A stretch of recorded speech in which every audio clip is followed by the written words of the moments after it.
அங்கிட்டு இங்கிட்டு ஓடுறதுல என்னடா இன்ட்ரெஸ்ட்?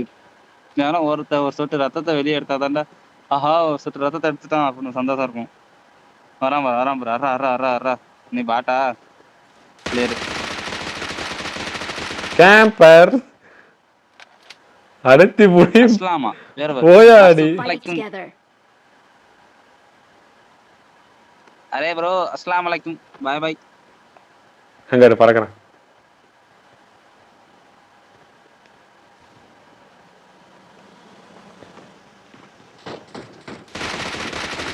யாராவன் எவனோ எங்கெங்கயோ கிடக்குறாங்கடா. வாழ்ப்பான் ஜெட் பேக்கா ரீசோர்ஸ் பேக்கா அடேங்கப்பா. ஐயோ ஆமா இவ்வளோ எனக்கு வேணாம். எனக்கு இவ்வளோ வேணாம். இவ்வளோ கொடுக்குறீங்களே நான் என்ன திருப்பி கைமாற கொடுப்பேன்னு தெரியலையே. கொடுக்கலாம் தேவையில்ல அவனே கொடுப்பான்.